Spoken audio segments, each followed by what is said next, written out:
Hey guys, Xlice here. Luuk Herssen, or Luuk for short, is finally out, which means male enjoyers can come out of hibernation now. He is your spectral gauntlet-wielding main DPS that focuses on airborne attacks, mixing basic attack spam with enhanced abilities. In this video, I'll break down everything you need to know about Luuk, how to play, how to build, how to team, how to Luuk Herssen. Just a reminder that I stream almost every night on Twitch covering multiple gachas. Check my community out when you got some spare time. Disclaimer that things are subject to change for full release, and with that out of the way, let's get started.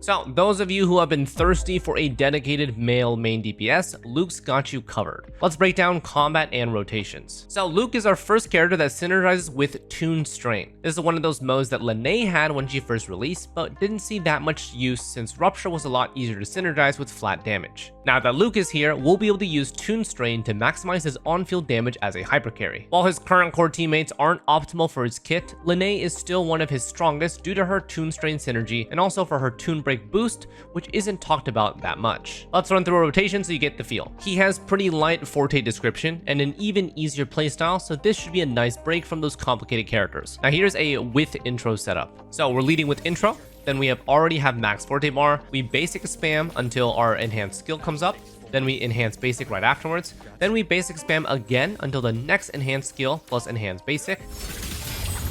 Time to incise. And then one last time to use the last bit of Forte, then we ult, then outro. The agony ends. My scalpel etches your epitaph. This rotation is super easy to execute, and you're in mid-air most of the time, able to dodge basic ground attacks. Without his intro, his Forte won't be maxed on entry, which will stall your rotation. You can still use his normal skill charges and basic spam until he's maxed Forte. Don't worry about using up his skill charges, his enhanced skills count as separate abilities. But yeah, his Forte bar is pretty chill overall. It's divided into 3 bars, and those bars are basically the number of enhanced skills he can do from full. His goal is to generate the entire bar before unleashing his basic spam plus enhanced skill, plus enhanced basic combo 3 times, and then finishing with his ult. You'll want to wait until his Forte bar is full because he enters an enhanced state that gives all his enhanced skills a 110% damage multiplier increase. And then you want to use his ult last because each enhanced skill previously used grants 25% damage bonus, stacking 3 times for 75% total damage bonus. With his intro, he starts off his rotation with full Forte bar, allowing you to instantly start basic spamming and using those enhanced skills. Now that his rotation is covered, let's go over some important details about the core of his kit. First, he synergizes with Toon Strain. His top Forte node specifically grants him up to 30% damage amp on targets affected by Toon Strain, and also receives a perma 25% attack buff. This specific amp buff is currently locked behind Lynae, since she's the only character currently who provides that Toon Break boost to actually stack the damage amp. His base amount is 10, and Lynae provides 40, allowing him to reach 50,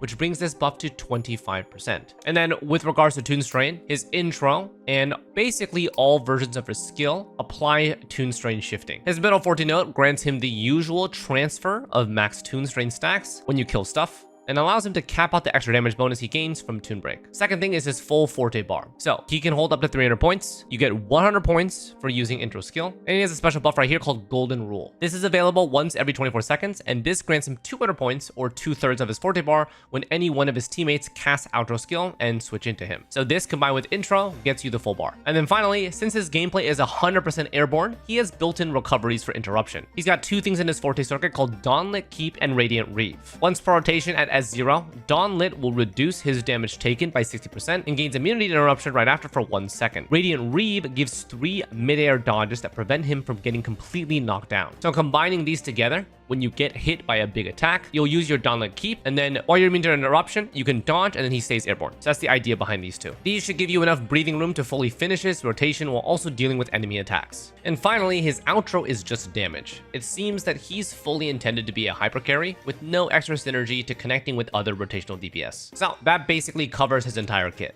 Now, a quick summary on his buffs. 100% damage multiplier increase to all of his enhanced skills. This requires him to start with full Forte bar. He's also getting 75% damage bonus to his ultimate. This requires 3 enhanced skill usages first. Up to 30% damage amp from Toon Strain. This will require 60 Toon Break boost. Currently we have 50 with Lynae. And then 25% attack, just need Toon Strain active for this. Forte priority is going to be pure damage scaling. Resonance skill is going to be the highest priority as it contains all 3 enhanced skills, the enhanced basic attack, and extra I-core damage. Ult next for the nuke, and then Forte circuit for the final plunge that happens right before you ult, called Gavel of Earthshaker. Normal attack and intro as needed. In an ideal rotation, normal attack is never actually used. Refer on screen for exact priorities. Now let's talk about his weapons. So his signature has a nice variety of DPS stats, basically covering all categories. 24.3 crit rate, 12% attack, 20% spectral damage, 20% basic damage amp, and 10% basic ignore defense. All of these will be 100% uptime with him in combat. Total passive stat is 32% stat, 20% amp, and 10% ignore defense. As a gauntlet user, here are other possibilities you can use. We have the new standard pulsation bracer.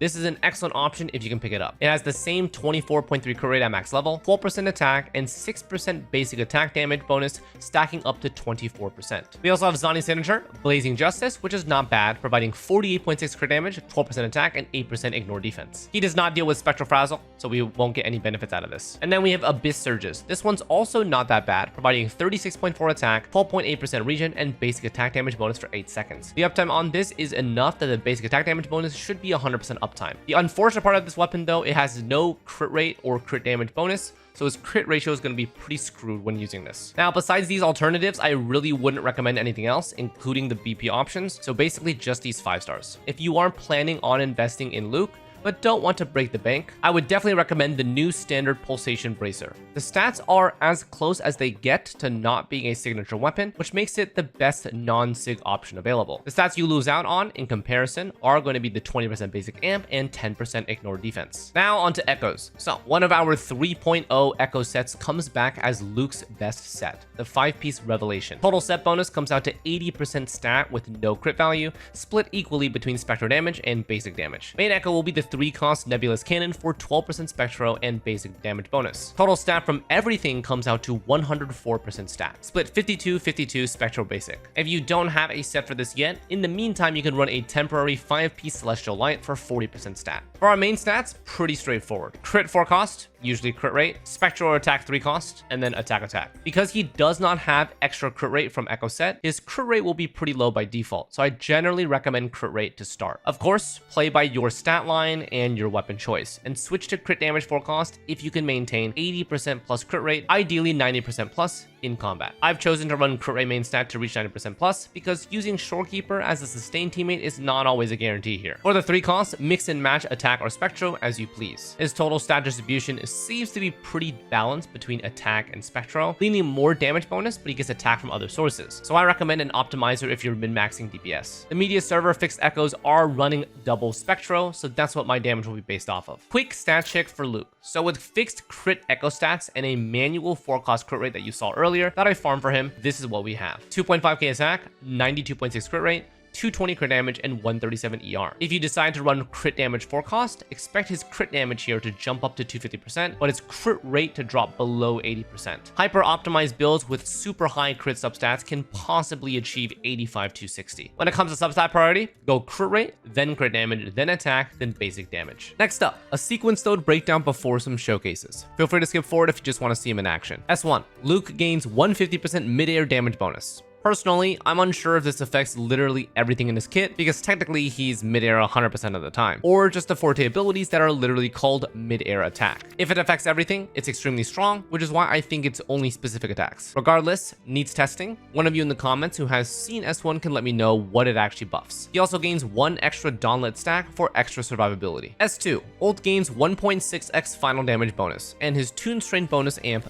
doubles. Currently with Lynae, he'll have 50 Tune Break boost, meaning he'll be at 50% amp at S2. S3, all forms of enhanced skill gain 2.36x final damage bonus. His final Earthshaker plunge and Ichor deposit explosion also gain 2.36 final damage. His middle Forte affecting Tune Strain stacks now increases from 2 to 4. S4, team-wide a 20% damage bonus upon tune breaking. S5, intro and outro gain 80% damage bonus, and his base skill gains 1.5 final damage, has 2 seconds lower cooldown, and +1 extra charge for 3 total. Functionally, these upgrades affect his lowest DPS abilities, so I would view this one as mostly fluff. The extra golden reflex charge is nice for gap closing. And finally, Xlice. After Toon Break, all of Luke's enhanced skills deal 30% more damage for 25 seconds. His ult separately gains an extra 120% damage bonus, and his Toon Strain stack bonus increases by 2. No crazy gameplay change, just heaps on heaps of additional damage sources to make him punch like a truck. Overall, his sequences basically just keep on gifting him extra damage like it's Christmas. He plays the exact same way from S0 to S6,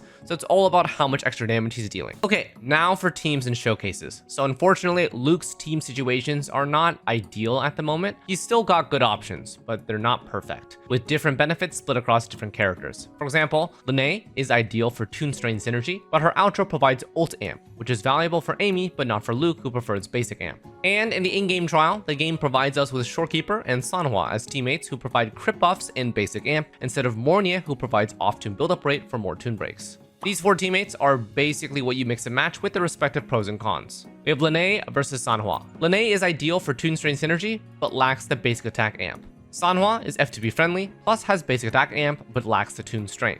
Between Mornye and Shorekeeper, both of these provide very similar outro skills, weapon passives, and echo set benefits. Mornye provides Toon Strain +1 for the team, and faster Toon Break buildup. SK provides crit buffs that make Luke more comfortable to build around. So even though there lacks a perfect setup for him, his damage output is still really solid and competitive with other meta teams. So for my mill enjoyers, you'll still be eating pretty well. Here are the 3 setups that I've selected that satisfy my curiosity. This is not an exhaustive list of team cons that you can use, but they will give a good baseline on how strong he is. We've got Premium Toon Strain with Mornye and Lynae, Crit Buff Toon Strain with SK Lynae, and F2P friendly trial demo with SK Sanhua. All units are using their signature weapon with signature echo sets, with Sanhua S6 on Emerald of Genesis and 4-piece Moonlit. For those interested in Mornye Sanhua instead of SK Sanhua, expect it to be slightly stronger than SK. I've chosen not to include it because it's near identical to the F2P friendly trial demo, which is a much better baseline to include because a lot more of you have Shorekeeper and don't have Mornye. For each of these showcases, we're comparing 1 rotation boss HP, total time to clear TOA, and total toon breaks used. First up, Premium Toon Strain with Mornye Lynae. This will be Luke's strongest team currently, access to the most toon breaks, and triple Toon Strain synergy. Team rotation is pretty standard, with Mornye setup into Lynae setup into Luke. Once Luke is on field, we simply spam basics until we see our abilities light up and just keep pressing them. You'll notice that his ult has 3 dots on them that light up as we use more enhanced skills. The final enhanced skill slams for 178k, his enhanced basic plunge combos for 155 plus 77k, and then we send his ult for 320k plus extra 21k hits. First rotation deals about 50% of the boss HP, and fast forwarding the rest clears the boss with 3 minutes and 50 seconds left using exactly 2 rotations and 3 toon breaks. You'll notice that Premium Luke clears at the same time as Premium Amy, but Luke has to complete both rotations, whereas Amy still had the second ult finisher in the backlog. The damage is great, but expectedly weaker than flagship Amy. Overall, great clear time. Next, we're replacing Mornye with Shorekeeper. This comp is a bit more investment friendly, only requiring Lynae to access Toon Strain. One benefit here over Mornye is that SK, we get crit buffs. So, Luke is able to hit 100% crit in combat, which is a personal preference for maximum consistency over crit fishing. With a standard rotation, notice that Luke's damage does decrease by quite a noticeable margin, with the strongest abilities losing about 15 to 20% damage. One rotation still deals about 45% of the boss HP, which is not far behind Premium Team. 2 completed rotations clears about 90% of the boss HP, which is expected, and the full clear time continues on with 3 minutes and 34 seconds left. Obviously, it's difficult to raw compare the time left because Luke didn't even run his rotation though, so keeping note of the 1 rotation damage gives you the bigger picture. Finally, the most F2P friendly comp without hurting damage too much, SK plus Sanhua plus Luke. If you joined recently and don't have Shorekeeper, run Verena over Shorekeeper instead. Fast forwarding to Luke's rotation, his damage is pretty strong, exceeding SK Lynae by a small margin, but losing out on ult. There was probably some buff loss here since the damage falloff was pretty significant. Overall though, 1 rotation is doing about expected, chunking 35% of the boss HP. Since we lost Lynae's sub DPS and lost Toon Strain stacks, but gained basic amp to compensate, decreasing our 1 rotation damage from 45% to 35% is pretty much expected. Fast forwarding all the way, this team is able to complete the boss with 3 full rotations and 3 minutes 32 seconds left. I noticed in this particular team, even though we need more rotations to clear, Sanhua's setup time is so fast that the clear time nearly equals the SK Lynae setup despite using more rotations. This is definitely worth mentioning and maintains that Sanhua is a really good basic attack buffer. So that's all my showcases for Luuk finished. Here are my takeaways. There currently isn't a perfect team for Luuk, despite his damage being great. Each team has some slight drawbacks that leave open for major improvement potentially later on. Luuk's build path lacks a bit of crit, making Shorekeeper feel good to use, despite Mornye being stronger. He gains significant value from both Toon Strain and Basic Amp, making a future unit with both Lynae and Sanhua buffs ideal. It's difficult to say who's more valuable though, to pick up between Mornye and Lynae if you had to choose one, because technically both are power creepable in their respective regards for Luuk personally. For universal team strength, Mornye remains a higher priority due to her standalone value, where Lynae already has a pretty strong synergy with Amy. Overall, damage from Luuk feels pretty solid, despite releasing just after a flagship Amy. I hope that male enjoyers are pleased with his performance, and I only expect him to get stronger with sequence notes. So, what do you think? My personal closing thoughts, Luuk feels good as a male main DPS of Lynae Roy. We might get more in the future, but having him as a baseline feels pretty nice. If you have Lynae, or both Mornye and Lynae, his value is pretty good to pick up. Based on my testing, I feel like he deserves at least one more heavily synergistic support for his team, but I have no idea if that's on the horizon since I don't consult leaks that often. Maybe I'll dream a little bit in the future. Who knows? That's gonna wrap it up for this complete guide on Luuk. Let me know in the comments what you think of him, and don't forget to like and subscribe for more guides and showcases. If I do make one, I might see some of you on my S0 to S6 Luuk showcase, which will release on my second channel. Thanks for watching, and we'll see you next time. Take care.